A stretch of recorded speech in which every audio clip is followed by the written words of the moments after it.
Baik, ini untuk kuliah pertama. Jadi nanti ada empat pertemuan dengan saya. Ini terkait dengan standar mutu pelayanan di rumah sakit. Kemudian ada nanti terkait dengan apa namanya TDM, Total Drug Monitoring. Kemudian ada lagi nutrisi parenteral dan satu lagi high alert medication.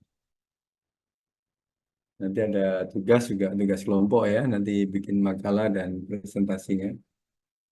Ketua kelas A siapa namanya? Saya, Pak. Muhammad Rian. Betul, Pak. Kalau yang B, Patrice Manuel, Pak. oke. Nanti dikoordinasi absensi sama tugas-tugasnya ya. Baik, Pak. Karena farmasi rumah sakit, jadi ini bahas tentang rumah sakit kebanyakan. Oke, sebelum kita mulai, kita berdoa dulu, mudah-mudahan diberikan kemudahan. Doa mulai.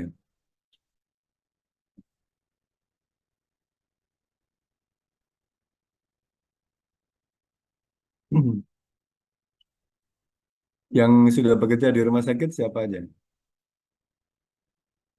Saya pernah magang, Pak, Oh, pernah magang di mana? di Atma Jaya. Rumah sakit Atma Jaya. Betul. Punya kampus Atma Jaya. Iya, betul. Rumah sakit gigi apa umum? Umum. Hmm. Siapa lagi selain Patrice? Ada yang tugas belajar dari rumah sakit? Yang dari Karyadi ada?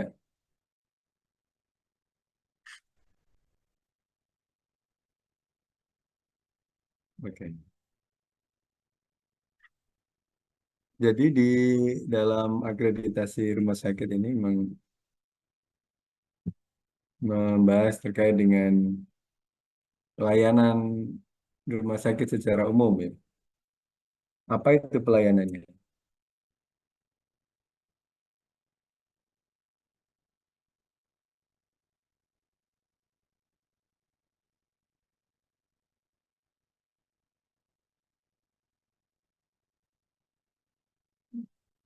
Surat paket gambar.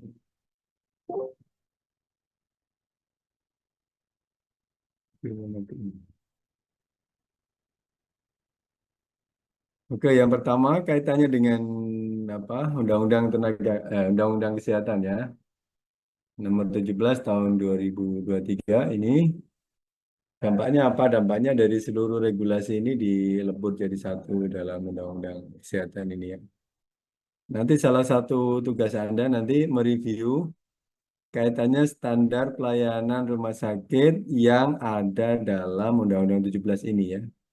Nanti saya buatkan itu tools untuk tugasnya. Tapi Anda mesti baca dulu di Undang-Undang 17 2023 ini terkait babnya, pembahasan dari bab rumah sakit, kemudian pelayanan kefarmasian dan ya dua itu dulu. Dan di situ juga ada ketahanan ya, ketahanan kefarmasian. Tapi nanti bahas dua topik terkait dengan rumah sakit. Rumah sakit ini implementasi dari peleburan Undang-Undang 44 2009 tentang rumah sakit ini. Kemudian nanti yang apa pokok pelayanan kefarmasian nanti masuk dalam PMK 72 tahun 2016 tentang standar pelayanan kefarmasian di rumah sakit. Nanti yang pokoknya dibahas. Lalu kenapa rumah sakit itu mesti diakreditasi? Karena seperti ini ya, rumah sakit itu harus mempunyai mutu layanannya sehingga seluruhnya harus diakreditasi. Maknanya akreditasi di apa? Standarkan pelayanannya. Standarnya dengan apa? Dengan parameter-parameter supaya memenuhi undang-undang tadi ya 17 ini yang sudah melebur semuanya tadi. Lalu apa parameternya? Nah, parameternya nanti ada di sini, ada di PMK eh, KMK ya ini tentang standar akreditasi rumah sakit dan juga tentang bagaimana cara melakukan surveinya ini. Lalu pokok bahasanya tentang apa saja? Nah, tentang ini Ada nanti bab 1, bab 2 ini tentang manajemen dan organisasi. Bab 3 tentang penyimpanan. Bab 4 tentang peresepan. Bab 5 tentang persiapan dan dispensing. Bab 6 tentang pemberian obat pada pasien. Bab 7 tentang monitoringnya. Monitoring baik yang KNC atau KTD. KNC kejadian tidak cedera atau KNC kejadian nyaris cedera ya. Kalau KTD kejadian tidak cedera atau medication error atau efek samping obat. Nah, ini dimonitor seluruhnya. Kemudian yang 8 tentang PPRA, pedoman pengendalian resistensi antimikroba. Nah, pokok bahasan ini nggak sampai 8, tapi 1, 2, dan 3. Di sini nanti kita bahas ya. Tentang manajemen pengelolaan. 1, PKPU 1, PKPU 2, dan PKPU 3. Jadi untuk PKPU 4, 5, 6, 7, 8 biasanya dipakai untuk yang S2, farmasi klinik atau S2 layanan. Lalu apa yang dibahas dalam tata kelola ini? Untuk PKPU 1 ini bicara tentang bagaimana organisasi kefarmasian, mulai dari dia mengatur seluruh sediaan farmasi, kemudian obat, alat kesehatan, bahan medis habis pakai itu. Seluruhnya diatur supaya dapat meningkatkan mutu pelayanan kefarmasian, menjamin kepastian hukum bagi tenaga kefarmasian, dan melindungi pasien serta masyarakat dari penggunaan obat yang tidak rasional dalam keselamatan pasien atau pasien safety. Yang walaupun istilah rasional ini lebih bagusnya diganti dengan appropriate atau eh, apa ya appropriate itu? Appropriate itu memenuhi kaedahnya ya, tidak salah ya. Atau bijak ya appropriate. Lalu tujuannya lagi adalah pada pengelolaan obat simptomatik ya, mulai dari pencegahan, pengobatan, kemudian paliatif itu pengobatan pasca pengobatan ini ya. Karena paliatif itu biasanya untuk terminal ill atau penyakit-penyakit yang tidak bisa disembuhkan lagi. Nah, ini masuk dalam paliatif ya. Pengobatan pasca pengobatan atau rehabilitatif ya. Rehabilitatif ini pemulihan ya. Pasca pemberian obat terus butuh pemulihan ini menggunakan rehabilitatif. Biasanya pasien-pasien yang ketergantungan obat, obat narkotika nanti dipakai. Biasanya menggunakan apa dia? Menggunakan amfetamin, menggunakan morfin, nanti bisa menggunakan metadon. Metadon itu seperti morfin tapi tidak morfin. Itu ada metadon, juga rehabilitatif. Kemudian obat-obat yang apa namanya disiapkan ya secara kontinu setiap hari. Ini seluruhnya harus dilakukan secara benar oleh instalasi farmasi dan oleh apoteker atau tenaga vokasi kesehatan. Caranya gimana melakukannya? Caranya berarti sejak awal obat itu harus dilakukan perencanaan dengan betul.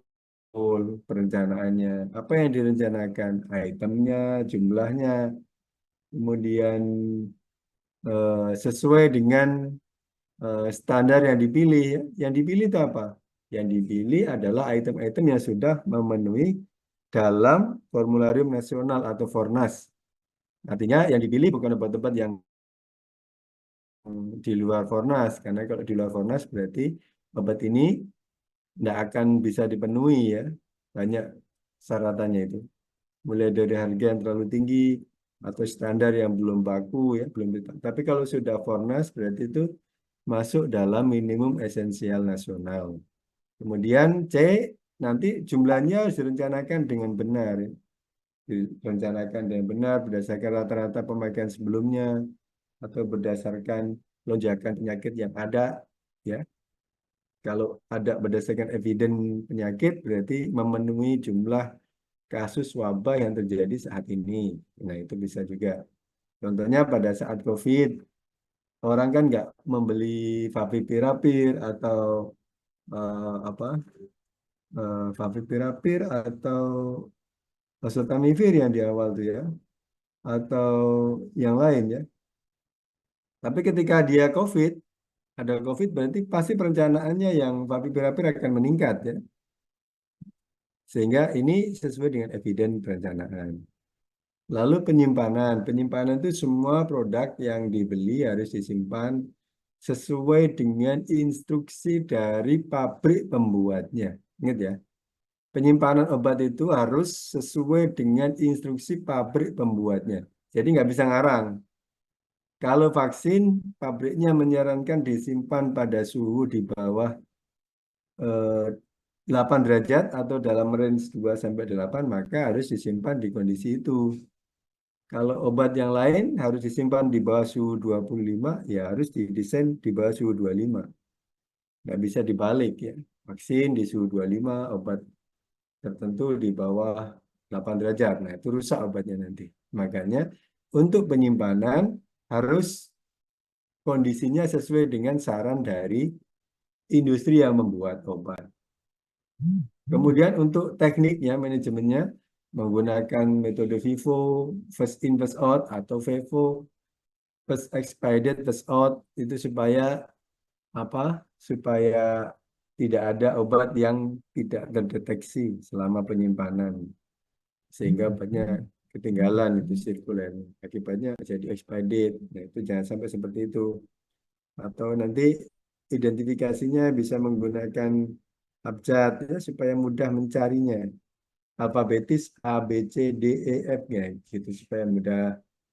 Atau menggunakan farmakologi kalau di zona tertentu. Nanti kan dia zonanya untuk IBS, maka stoknya nggak banyak, bisa menggunakan zona farmakologi. Ini anestesi, ini obat pelumpuh otot, ini obat analgetiknya, ini obat untuk jahit bedah dan seterusnya. Farmakologi tergantung dari kebutuhan.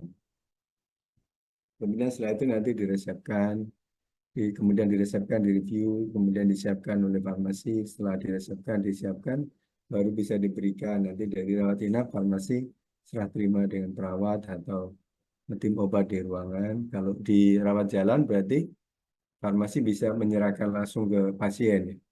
Kemudian nanti dipantau terapi penggunaan terapi obatnya, apakah sudah memenuhi ekspektasi kesembuhan atau belum. Kemudian ya sama kayak tadi ya. Lalu farmasi juga dalam rangka untuk melakukan ini punya kebijakan. Harus ada kebijakan farmasian dan kebijakan pengorganisasian. Dua kebijakan ini yang nanti akan mendasari semua kegiatan ini tadi. Jadi kegiatan ini tadi masuk dalam dua kebijakan ini. Masuk di kebijakan tentang pelayanan, masuk di kebijakan tentang pedoman pengorganisasian. Dua-duanya ini mencakup itu ya. Kemudian didukung lagi juga dengan SPO-SPO ya. Standar prosedur operasional, atau SPO ini adalah guiding atau panduan dalam rangka melakukan kegiatan. Contohnya kalau apa?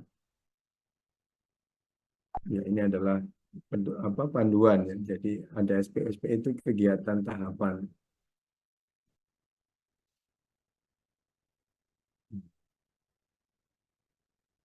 Nah, yang penting lagi nanti di tiap tahun harus ada review tahunan ya.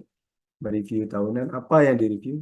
Yang review ini adalah semacam pelaporan tahunan. Jadi laporan tahunan yang memuat tentang informasi berapa obat yang diseleksi selama setahun atau yang diadakan selama setahun.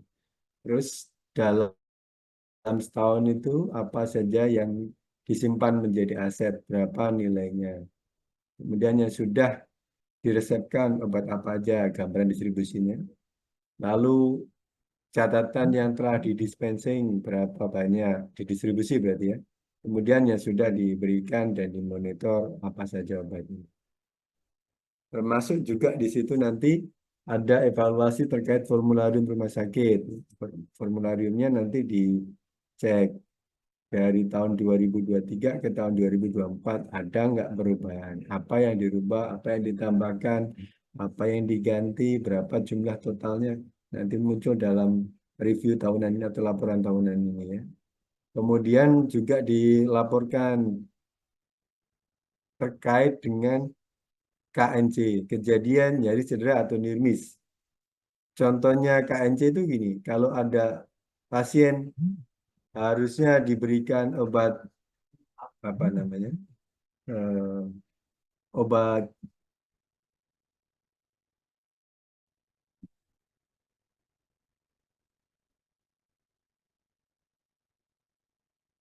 dopamin ya, yang apa, yang sound alike, dopamin.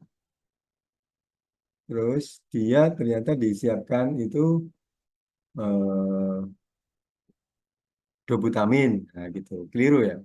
Harusnya diberikan dopamin, tapi disiapkan dobutamin.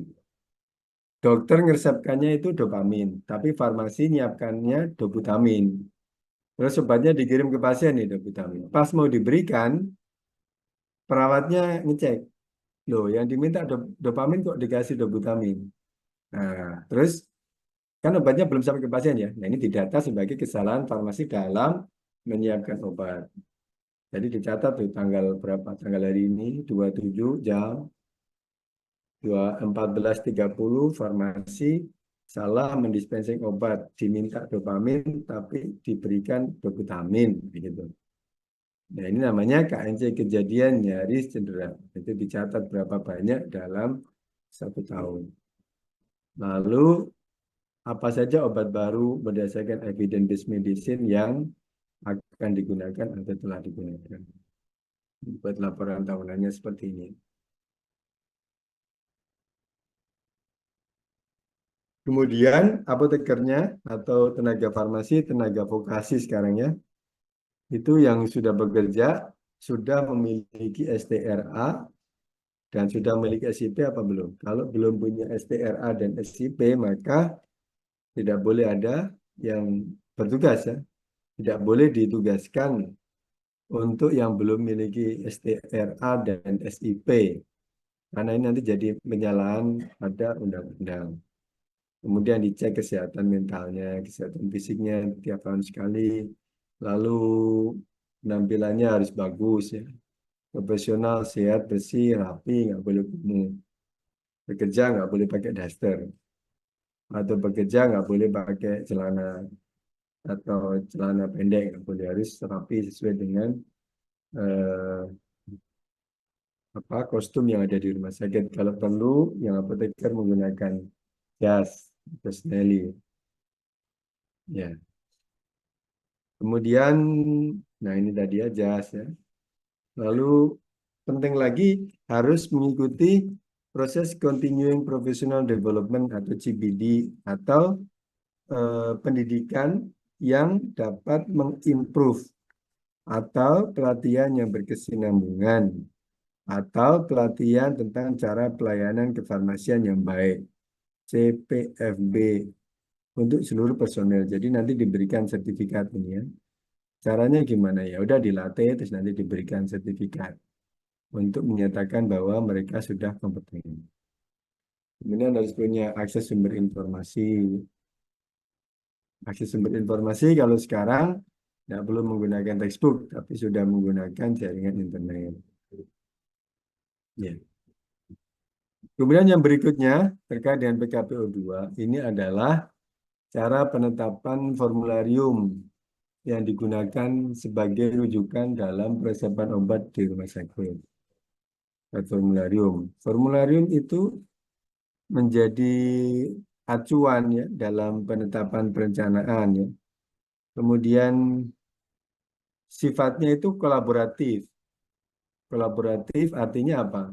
Melibatkan orang-orang yang membutuhkan formularium dalam penyusunan. Siapa yang membutuhkan formularium? Yang membutuhkan adalah DPJP atau dokter penanggung jawab pasien. Yang berikutnya siapa? Perawat. Ya. Yang berikutnya siapa? Radiologi, karena nanti ada obat-obat radiologi juga dan perangkat laboratorium. Ya. Yang berikutnya siapa?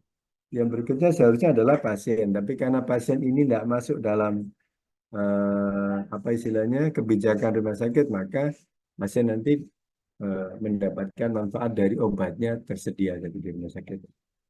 Setelah itu apa? Rumah sakit nanti akan merencanakan kebutuhan obat, bahan medis habis pakai dengan baik. Nah, ini yang penting agar tidak terjadi kekosongan yang dapat menghambat pelayanan. Jadi obatnya harus tersedia dengan tadi rujukan pada Fornas, ya.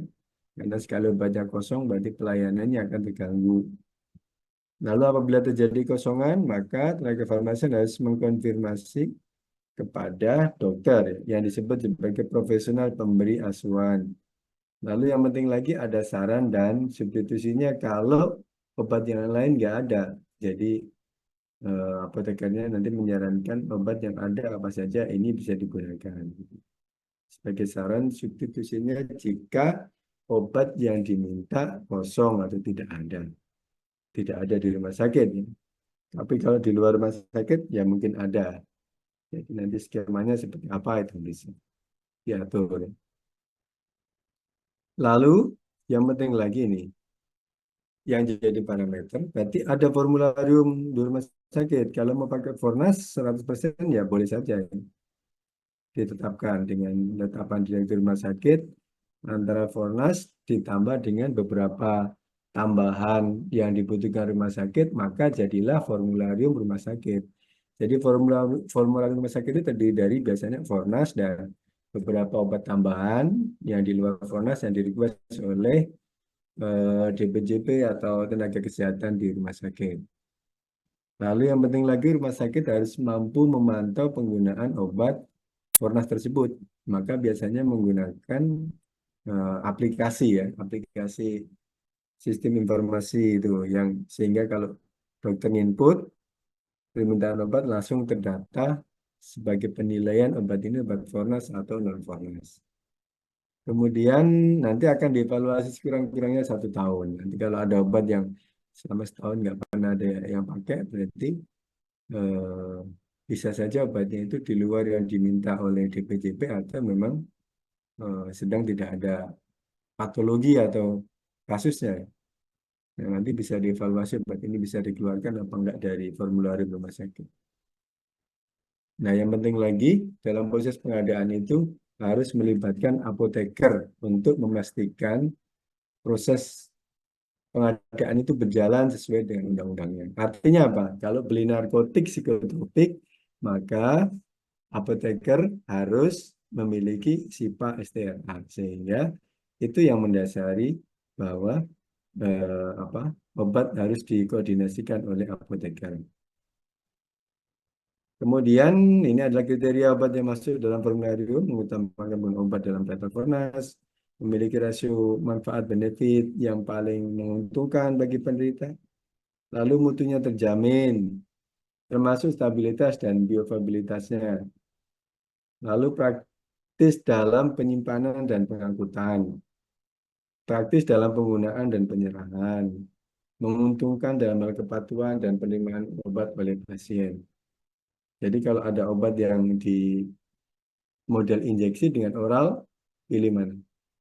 Kalau umumnya ya pilih oral, karena oral itu lebih menguntungkan dalam kepatuhan. Kalau obat injeksi yang selain insulin kan nggak mungkin diberikan ke pasien kan. Nanti ribet dia mau beli jarum suntik, pasti nggak dapat itu.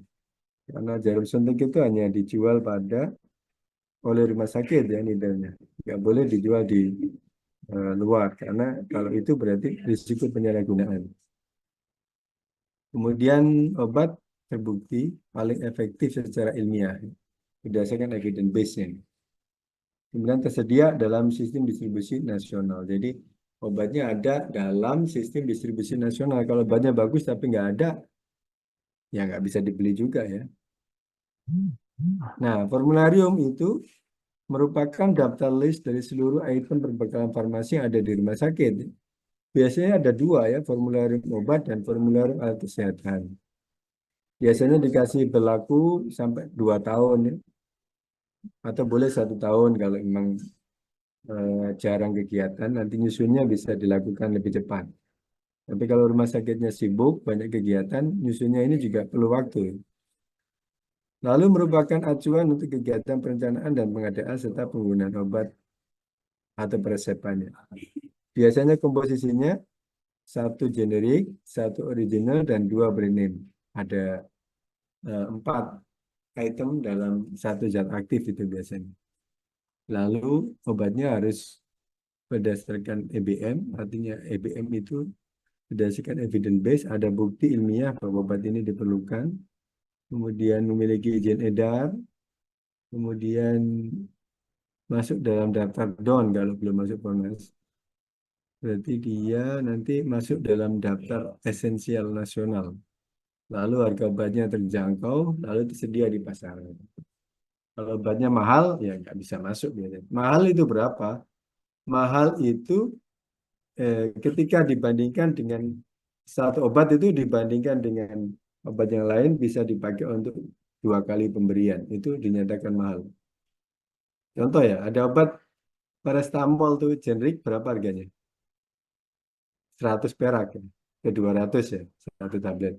Tapi kalau beli obat yang merek paracetamol, Panadol, satunya kan bisa 1.000 ya. Nah itu sebenarnya sudah mahal tuh, Panadolnya. 2 kali. Kalau 1.000 berarti dapat 3 itu ya. Kalau satunya 300. Ya, kalau satunya paracetamol 200 malah dapat 5. Nah itu sebenarnya perbandingan kayak gitu itu sudah mahal. Seperti. Nah ada yang lebih mahal. Tur 2 sampai 3 kali pemberian. Caranya nanti dari KSM akan mengajukan surat ke KFT atau TFT, tim farmasi terapi atau komite farmasi dan terapi. Nanti dari KFT akan diagendakan dari usulan KSM tersebut. KSM itu kelompok staf medik ya, kelompok staf medik. Kemudian nanti akan dirapatkan, terus nanti dari usulan itu akan dibahas. Ya. Namanya usulannya ini ya, nama obat, untuk sediaan, kekuatan, nama pabrik, dan seterusnya ini. Kemudian kalau nanti dia disetujui, maka data tadi akan dibawa ke pleno 1 dan pleno 2. Pleno 2 itu berarti untuk penetapan. Nanti yang menetapkan tetap direktur ya, rumah sakit. Bahwa obat ini boleh digunakan di rumah sakit, masuk dalam daftar formularium, itu ditetapkan oleh direksi rumah sakit atau direktur utama rumah sakit yang menetapkan. Nah, berikutnya obat-obat yang dievaluasi dari Fornas, obat apa aja? Obat yang jarang digunakan atau slow moving, obat yang tidak digunakan atau dead stock, obat yang dalam proses penarikan, recall. Dulu ada obat sirup paracetamol yang bisa membunuh bayi, nah itu harus ditarik dari peredaran. Lalu menimbulkan insiden KTD, jadi ada obat yang menyebabkan kematian, itu harus dicek lagi. KTD itu kejadian tidak diharapkan. KTD itu contohnya apa? Kan tadi kan KNC, kejadian nyeri cedera.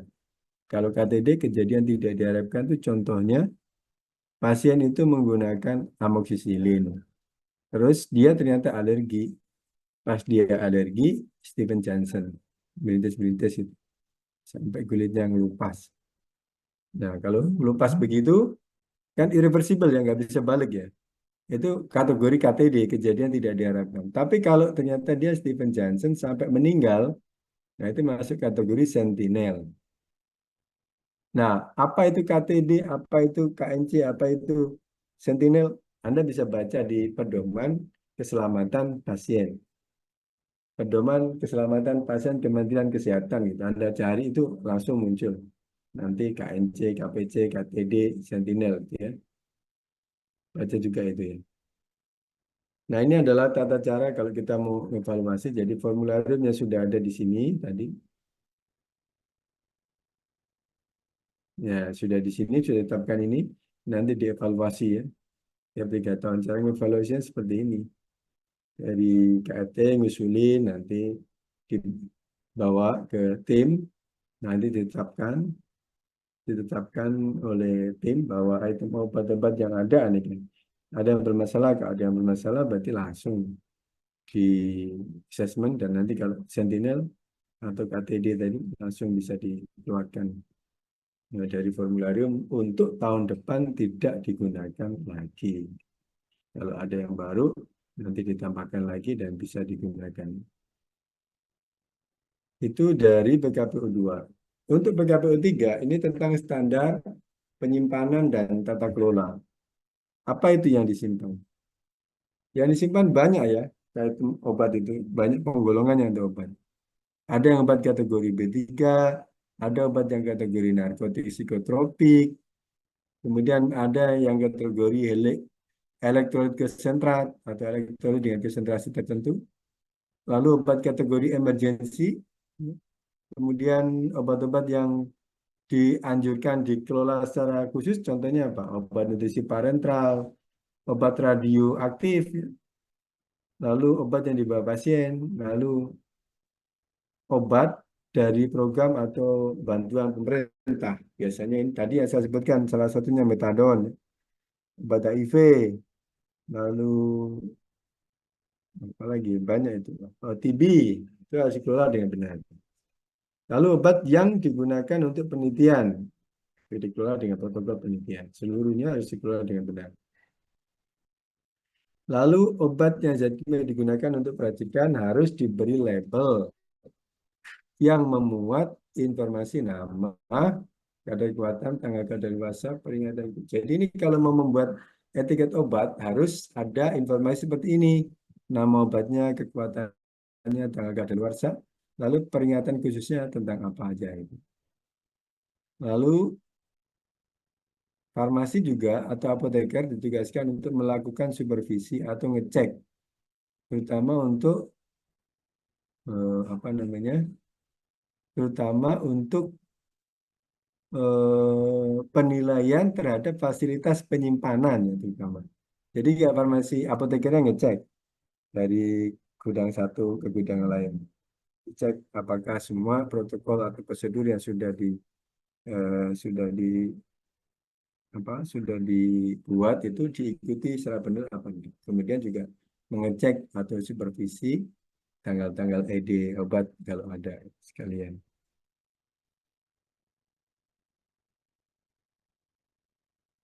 Kemudian rumah sakit itu juga harus memiliki pedoman cara mengetahui bahwa obat itu expired, gimana caranya. Nah, biasanya pedoman yang paling mudah yang melihat dari data obat yang dibuat oleh pabriknya. Dia ED-nya tanggal berapa. Untuk obat yang expired tidak boleh digunakan. Jadi tidak ada tolerable untuk obat yang telah melampaui masa kadaluarsanya. Oke? Jangan sampai nanti apa namanya?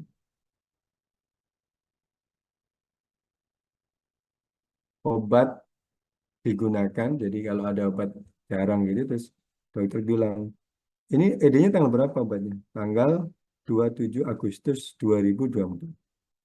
Terus besok dia nanya, boleh nggak besok ini digunakan tanggal 28? Nah, kalau sudah muncul tanggalnya gitu, nggak boleh digunakan lagi ya, karena statusnya berarti menggunakan obat ED. Tapi kalau bilangnya gini, ED-nya kapan? Agustus 2024. Nah, maksudnya gimana? Ya, sampai Agustus tanggal 31 masih boleh digunakan. Tahu ya? Sehingga kalau sebelum tanggal, jadi yang dinyatakan ED kapan? September berarti ED-nya. Ya. Nah, sekarang yang standar 3.1 terkait 3 ya, terkait narkotika. Untuk narkotika ada dua ya, ada golongan psikotropik dan ada golongan narkotika. Untuk yang golongan narkotika ini mengikuti Undang-Undang Nomor 35 Tahun 2009 tentang narkotika. Kalau yang psikotropika mengikuti Undang-Undang Nomor 5 Tahun 97. Itu undang-undang psikotropiknya ini lebih awal karena penyalahgunaan di Indonesia itu paling banyak kan psikotropik ya. Karena kalau narkotik pasti terbatas aksesnya. Tapi kalau diazepam, terus chlordiazepoksit itu banyak dijual di apotek. Tapi kalau morfin, fentanyl, petidin kan hanya di rumah sakit dan regulasi kita itu sangat kuat ya. Artinya sangat kuat itu mulai dari pabrik pembuat, kemudian mendistribusikan ke distributor utamanya pabrik, kemudian dari distributor utama pabrik mendistribusikan ke retail, ya, apotek maupun rumah sakit itu semua terdata untuk golongan 2 obat narkotik psikotropik ini ya. Ini kan si Kimia Farma apa dari pabrik Kimia Farma ya, pabriknya yang mau tutup itu pabriknya memproduksi morfin atau memproduksi kodein tablet. Maka dari di situ akan disebutkan jumlahnya berapa. Jumlahnya ada 5.000 tabletan. Terus dikirim kemana? Ke distributor Kimia Farma di Pulau Gadung. Nah, gitu. Nanti di situ didata lagi jumlahnya berapa? 5.000. Terus ada yang order apotek. Sama ada yang order rumah sakit. Rumah sakit order berapa? 3.000. Nah, nanti dari Kimia Farma akan dikirim berdasarkan faktur ordernya. Dikirim Pak berdasarkan PO, terus dimunculkan di faktur 3.000, kirim ke Fatmawati. Nanti ketika Badan POM survei ke Fatmawati akan dirunut dari mana obatnya. Kimia Farma dicek, oh iya, yeah. Dari mana? Dari pabrik. Nah, gitu. Itu sudah dilakukan sedemikian rupa untuk narkotik psikotropik berdasarkan undang-undang ini ya. Undang-Undang Nomor 35 ya narkotik 2009 ya psikotropik Undang-Undang Nomor 597. Lalu syarat dalam penyimpanannya seperti apa? Anda bisa baca dalam PMK atau Peraturan Menteri Kesehatan Nomor 3 Tahun 2015. Syaratnya gimana? Di sini sebutkan ya. Tempat penyimpanan narkotik merupakan gudang atau ruang atau lemari khusus. Ya. Lalu dilarang menggunakan selain apa? Jadi di dalam lemari itu hanya disimpan narkotik saja, tidak boleh digabung dengan obat yang lain. Sama juga psikotropik, harus tunggal psikotropik saja. Lalu untuk prekursor ini ditambah ya, karena prekursor itu adalah bahan baku pembuatan psikotropik maupun narkotiknya. Nanti ada kategori prekursor sendiri. Ya. Lalu syaratnya dinding terbuat dari tembok, langit dapat terbuat dari tembok atau jeruji besi, lalu tidak terdapat jendela atau ventilasi ya. Lalu gudang tidak boleh dimasuki orang lain, jadi hanya dimasuki oleh petugas farmasi yang sudah diberi akses. Makanya biasanya menggunakan finger access. Kunci gudang dikuasakan pada apoteker penanggung jawab ya, atau pegawai lain yang dikuasakan. Dan seterusnya ini sampai di pasal 27 terkait dengan syaratnya. Yang prinsipnya seluruh syarat ini adalah untuk menjaga keamanan selama penyimpanan supaya tidak disalahgunakan. Yang pertama, yang kedua tidak dicuri. Yang ketiga tidak hilang. Berarti kalau tidak dicuri gimana? Ya berarti dipaksa diambil kan. Kalau hilang itu bisa saja dia nggak sengaja menghilangkan, nggak ke data, nggak kecatat. Gitu. Makanya harus ada kartu stok dan kartu kontrol ya, kontrol obat. Kemudian penggunaannya nanti dilaporkan ke SIPNET. Nah, Anda salah satu materi dalam kuliah apoteker harus tahu cara pelaporannya. Kalau dulu pelaporan itu ke Badan POM, kalau sekarang ke dinas melalui aplikasi ini. Dan kalau dulu laporannya itu dikirim di print bundle, jadi dinas yang terima dan itu lebih banyak bandelnya ya. Kadang segudang sendiri itu karena semua ngelapor ke dinas. Nah, kalau sekarang menggunakan aplikasi, jadi eh, laporannya disimpan di cloud atau disimpan di server, nanti bisa diakses kalau dibutuhkan itu buat datanya. Rumah sakit sudah pakai berapa, lalu total berapa jumlah yang sudah dipakai dan diadakan di rumah sakit. Ya. Kemudian yang berikutnya, untuk iCloud ini kita bahas sendiri ya. Ada materi sendiri ya kalau nanti. Kita lompati dulu. Pertemuan kedua nanti kita bahas. Nah, sekarang dalam proses penyimpanan itu harus sesuai apa ya, sesuai dengan suhu dan kelembaban serta terhindar dari cahaya matahari langsung. Penting itu karena beberapa obat itu gampang teroksidasi kalau ada matahari langsung yang memapar obat. Nah, oleh karena itu obat harus dalam suasana yang teduh, kemudian suhunya terkendali sesuai dengan yang dipersyaratkan oleh industri farmasinya. Ya. Lalu kelembabannya tidak boleh yang tinggi ya, karena kelembaban tinggi bisa menyebabkan obat rusak karena ngembun. Lalu suhunya dimonitor tiap hari. Kalau masih manual menggunakan seperti ini. Tapi kalau yang sudah otomatis ada istilahnya logger logger catatan suhu. Jadi dia ditaruh di dalam lemari atau tempat penyimpanan obat itu nanti dia akan merecord sendiri apa namanya? Merecord sendiri catatan dari suhu sejak obat itu disimpan sampai nanti digunakan. Jadi kalau memasukkan dalam lemarinya itu sekarang, loggernya ditaruh juga, maka nanti logger atau semacam indikator suhu elektronik otomatis itu dia akan ngirim info ke akun yang dituju ke email siapa, email kepala instalasi farmasi atau email gudang gitu. Nanti dicek situ tiap hari dilapor nanti terus baru dicatat ya. Bisa di set, bisa tiap jam ngelapor. Kalau tiap jam berarti sehari ada 24 jam. Tangding-tangding ini emailnya. Makanya bisa di set 2 kali aja. Pagi dan sore. Nanti melapor sendiri itu si logger. Kalau enggak berarti tiap hari dimonitor seperti ini. Di checklist sampai 1 bulan penuh. Tanda tangan. Ya. Kemudian farmasi juga melakukan supervisi yang tadi dimaksud. Dengan bawa form ini nanti di checklist. Fasilitas di gudangnya masih layak apa tidak. Kalau sudah tidak layak, nanti akan disampaikan untuk perbaikan. AC-nya sesuai apa enggak. Kalau AC-nya ternyata tinggi di atas 27, berarti AC-nya udah nggak berguna itu. Maka lakukan penggantian atau servis. Atau yang lainnya. Pas lagi ngecek, ternyata ada kecoa atau ada semut atau ada faktor yang lain. Maka harus ditingkatkan pest control ya, sebagai pengendali dari faktor-faktor itu ya. Karena penyimpanan obat harus tidak boleh ada eh, faktor atau faktor itu pembawa penyakit ya, hama atau hewan hama atau hewan faktor yang bisa menularkan penyakit. Ya. Kemudian berikutnya terkait dengan pembuatan label tadi, label harus betul ya, apa yang ditulis ada nama pasien, barcode-nya, tanggal lahir, ini rekam medik ya.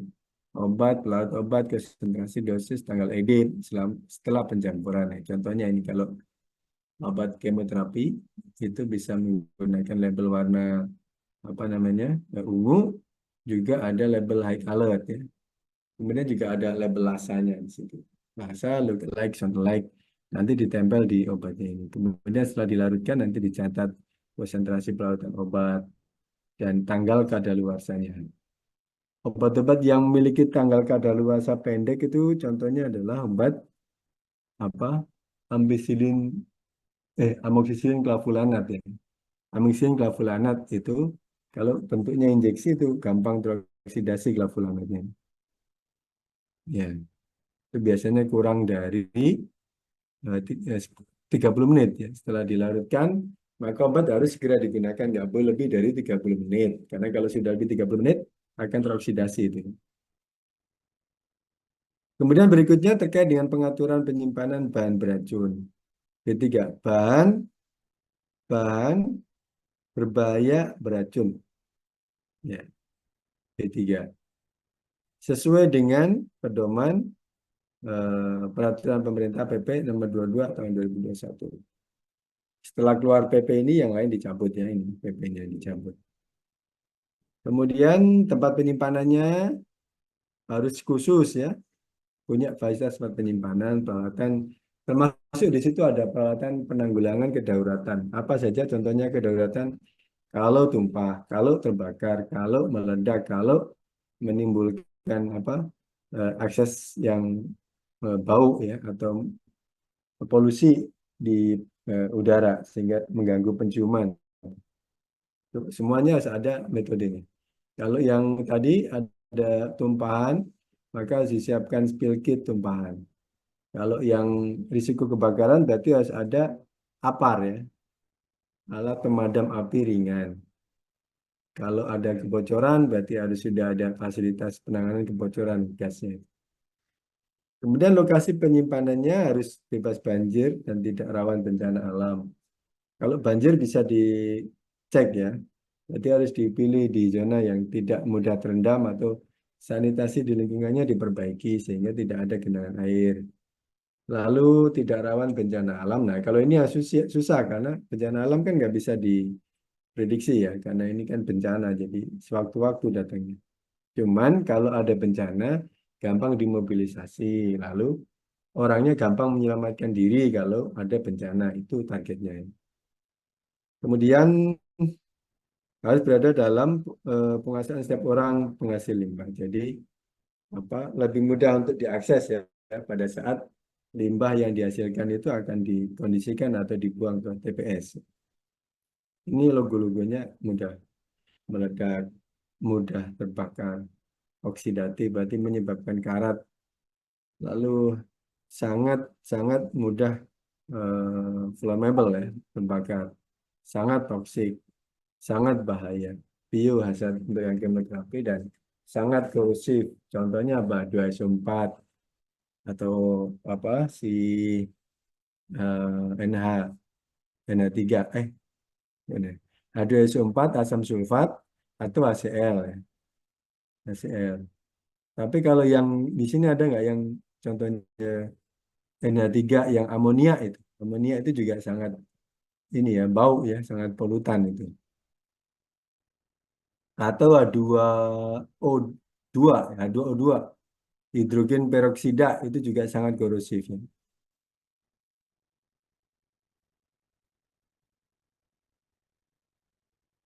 Kemudian simbol-simbolnya ini tadi sama.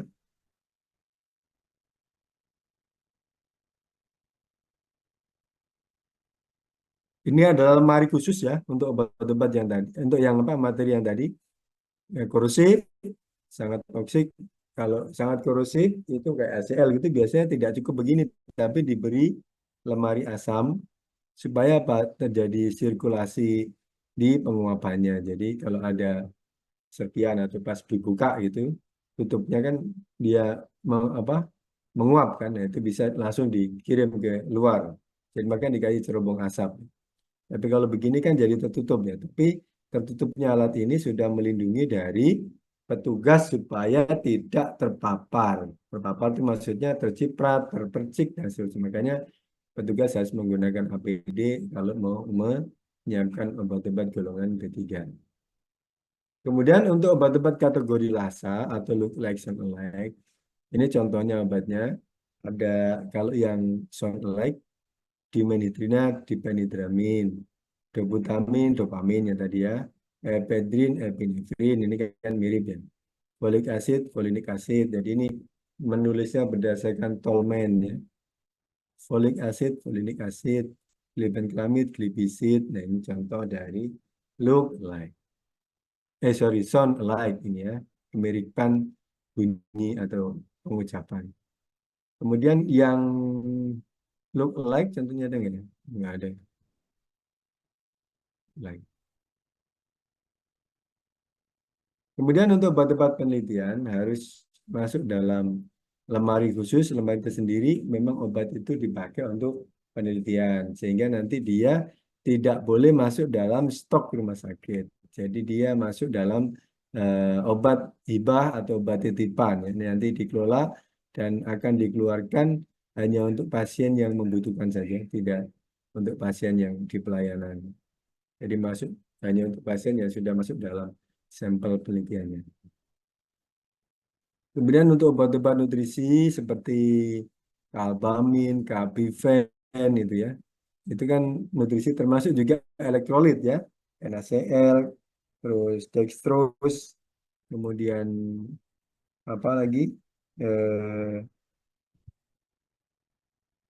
Dextrose, terus lipid ya. Ada lipofundin, ada apa lagi? Itu masuk dalam pengolahan khusus ya. Karena nutrisi ini umumnya gampang sekali terpapar dengan cahaya matahari langsung. Makanya penyimpanannya harus terhindar dari suhu paparan paparan cahaya matahari ekstrim dan juga suhu ekstrim. Suhu ekstrim itu berapa? Di atas 30 derajat suhu kamar. Maka dia harus simpan pada suhu di bawah 25 derajat atau suhu ruangan terkendali. Kemudian khusus untuk obat emergensi harus diatur sedemikian rupa obat emergensi. supaya pada saat dibutuhkan obat ini ada ya, ready to use. Makanya biasanya disimpan dalam troli emergency. Kalau dia kategori high alert, ya harus diberi label high alert di masing-masing obatnya ini. Kalau Lasa ya diberi tanda Lasa warna kuning ini. Tadi dopamin sama dobutamin, kemudian ini dipisah ya, tempat zonanya dipisah. Kalau vitamin K ini sama dengan bentuknya di ampul-ampul yang lain, makanya ini mirip ya, jadi harus dikasih label Lasa juga. Kemudian kalau dia masuk dalam kit atau dalam bag ya, seperti ini bag Evan, harus ada segelnya juga supaya kalau dia masih tersegel berarti maknanya obat itu masih utuh, jadi bisa digunakan kapan saja diperlukan.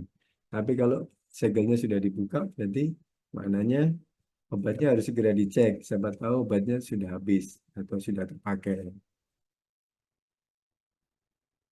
Kemudian berikutnya kalau ada obat-obat yang recall karena bermasalah, maka harus dilakukan penarikan. Biasanya dibuatkan surat edaran dulu, surat edaran dari direktur, kemudian dikirim ke satgas yang kira-kira ada obat, kemudian obatnya dikumpulkan di depo farmasi, terus dikumpulkan ke gudang farmasi. Nanti dari gudang bisa langsung direktur ke pabriknya. Nah, ini gudang farmasi direktur ke pabrik. Kalau pabriknya terima ya diganti, kalau pabriknya nggak terima ya sudah dimusnahkan. Nah, untuk pemusnahannya bagaimana? Pemusnahannya yang pertama itu harus didata dulu item-itemnya, kemudian dikelompokkan sesuai jenisnya, dibuat data, nama obatnya, tanggal expiry date-nya, batch-nya contohnya, dan semuanya lengkap termasuk jumlah dan biayanya. Setelah itu nanti akan dikumpulkan, dimasukkan per paket. Kalau yang bukan narkotik psikotropik bisa langsung segera didata, terus dimasukkan dalam krep warna kuning karena dianggap itu levelnya infeksius. Setelah itu dikirim ke pihak ketiga.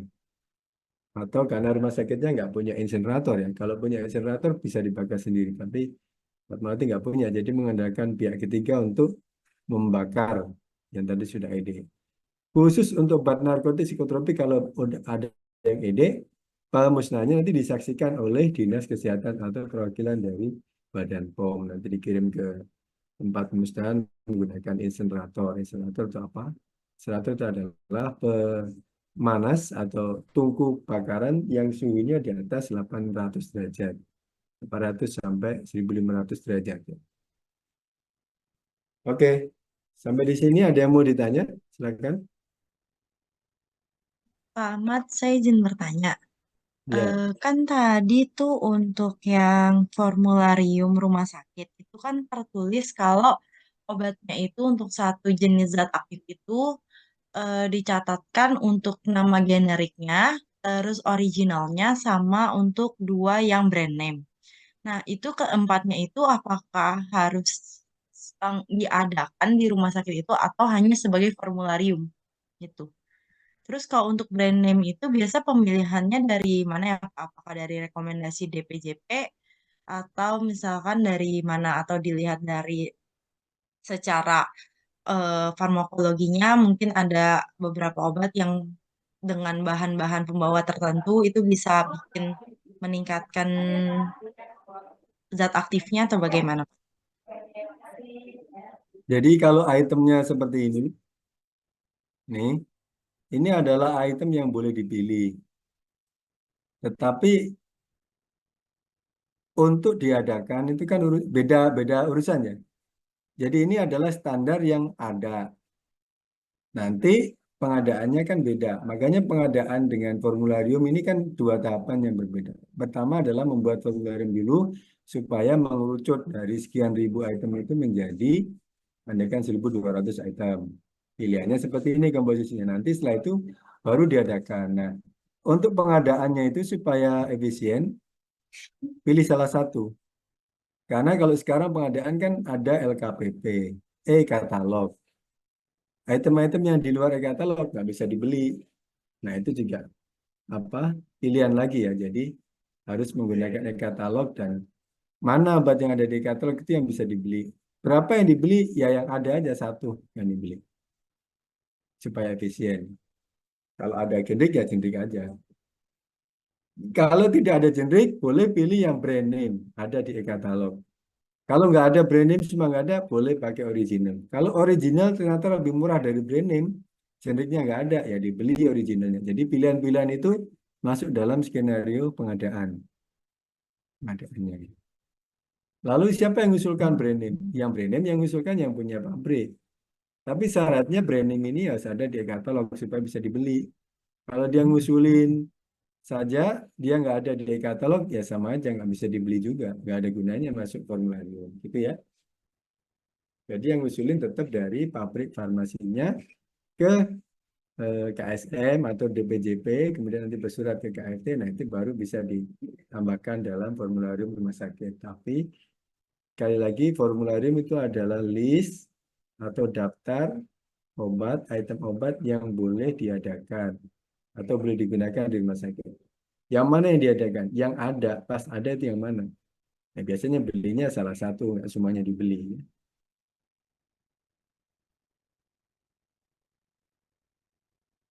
Baik, Ada Pak. lagi? Ya,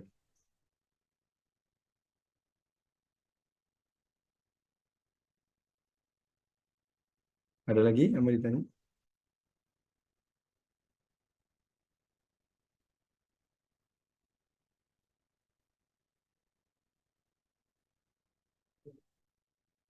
Kalau nggak ada ya sudah dicukupkan sampai sampai sekarang apa sampai di sini dan ya nanti akan diinfokan lagi kalau ada pertemuan berikutnya. Terima kasih. Assalamualaikum warahmatullahi wabarakatuh. Waalaikumsalam. Waalaikumsalam warahmatullahi Terima kasih, wabarakatuh. Pak. Pak. Terima kasih, Pak. Makasih, Pak. Makasih, Pak. Makasih, Makasih, Pak. Pak. Makasih, Pak.